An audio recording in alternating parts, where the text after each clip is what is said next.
What's happening, everybody? We're going to have a quick review tonight of Screamfest at Canobie Lake Park in New Hampshire, right over the Massachusetts border in Salem. This is one of the oldest theme parks in the area. It's I love the vibe here. It's such old school theme park. I went coming to this as a little kid, and I'm in my 50s. This is so neat. So they have 5 haunted houses. They have some scare zones. We just went on the old haunted mine ride, which was super fun. So I'll go through and shoot as much as I can. Get a lot of pictures today, probably not a ton of video, and I'll come through and give you some commentary on the different rides and the different haunts and everything. But price to get in was $59, and then if you buy the fast pass ahead of time, it's $20. I didn't buy it. You can't buy it same day of if you're buying the weekend, so it was $40. So $99 for the night with 5 haunted houses and scare zones. It's just getting dark now, so we'll come back and share what it was and tell you if it's worthwhile doing. I'm very much looking forward to sharing the rest of this night with you. All right, our first house is Cargo. Very cool house, outdoor, which was awesome, so you could see the elements. The house was much longer than I thought it would be. The coolest part of this house, it had some amazing tentacle monsters. So I wasn't expecting that. You know, these houses were much better than I expected them to be. They were longer and more fun. So I really enjoyed the heck out of Cargo. I thought, again, the monsters were really cool. The effects were cool. It also had a really cohesive theme. So I would give this house a 7 out of 10. All right, let's talk about one of the coolest things that Canobie Lake did. They have houses that are back-to-back. So Carnavas was the clown-themed house. So you walk through that house, it was very cool. The beginning starts like an empty movie theater. There are people in there, and these clowns are kind of all over the place, terrorizing the crowd. I loved it as you went through. It had this really cool, obviously the carnival vibe. You went through that tunnel that kind of makes you feel a little queasy. You had the scary clowns throughout. There was a couple of really cool pieces where the clowns were perched up on a platform, which was really cool. So I would say this house is probably another 7.5 out of 10. If you hate clowns like my wife does, this house would be like a 10 out of a 10 for a fear factor. But what I loved on this house is you went right into the next house afterwards, which I think is super underrated. I think about all the time I've spent at Halloween Horror Nights and all the long walks in between. And the fact that you spend time in a line, you walk into this house, which was great. This was new for this year. And then you slid right into Pinecrest Sanitarium, which was also an excellent house. At the very beginning, you had a nurse that kind of reminded me of the nurse from One Flew Over the Cuckoo's Nest. And it's really all about, evil experiments, the doctor working on people. There was one scene where there was a doctor, working on a corpse, and he was digging into the head that was pretty scary and nasty. I would say this house was probably a 6.5 out of 10. Still a very good house. I enjoyed it very much. I think they did a nice job. And the cohesiveness of just walking from one house to the next was great, specifically in this space.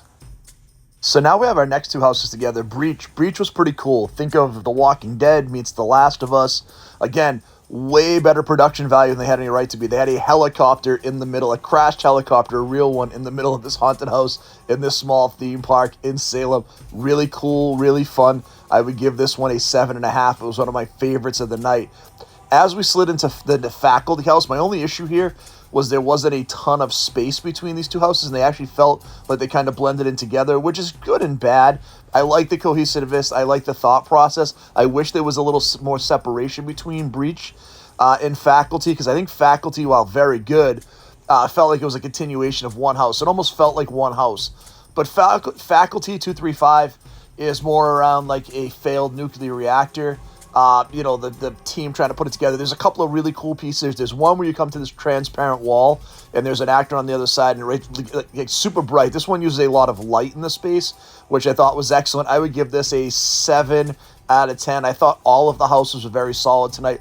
I enjoyed this one very much as well. Let's do a quick wrap up here from Screamfest at Canobie Lake Park in New Hampshire. I had a super good time tonight. We met up some great friends, folks that went with us to Halloween Horror Nights a few years ago, another buddy of mine. We had a great time. Again, $60 for the ticket, $40 for the fast pass, so about $100.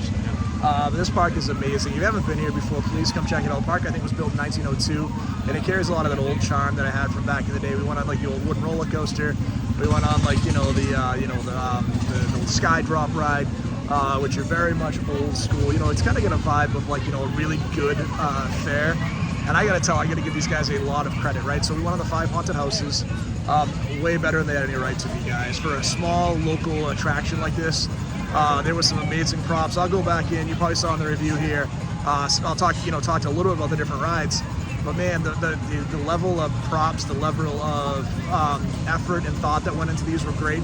Also, the layout was really smart. And just one house that's a standalone house, and then 4 of the houses you go into at a time. So as soon as you walk out of one house, you walk right into the next one. And I'm thinking about like, you know, Hallow Scream or Halloween Horror Nights, if they could do some version of that. Probably more likely at Halloween Horror Nights than Hallow Scream, but amazing. Just again, I'd say an excellent role. I'm gonna give this ride attraction 7 out of 10. I loved everything about it, right? Old school food, great old school attractions. You know, we got very lucky again, late September, we had beautiful weather, like mid 60s, so perfect weather. You can walk around with jeans and a t-shirt. Super comfortable, so you're not uncomfortable like, you know, you were at Halloween Horror Nights. Like I said, well-themed haunted houses. Only 5 haunted houses. The scare actors aren't all over the place. They're more near the houses, but the ones that are here do a nice job. Some really cool pieces you'll see in the video, like some cool props. So all the way across the board, I thought this was a very fun event, something I would recommend if you get a chance. It looks like it's open on weekends in New England, right? It's not like Halloween Horror Nights or Hallow Scream, where you're in a warm weather area. You know, this is just weekends in New England. But please come check it out. And again, if you get a chance, please come see Canobie Lake Park, one of the best old school theme parks in America. Thanks for checking out the channel. Next Sunday, I will be at Halloween Horror Nights in Hollywood, which I'm super excited. I've never done that before. So stay tuned for that. And then we have a lot of horror movies we're going to try to hit over the next month. Also, we have the Yard Haunt video that should be coming right around the same time as this video. So lots of stuff, you know, in the works. So thanks for checking out the channel. And as always, you know, please hit the like and subscribe if you haven't, and stay scary.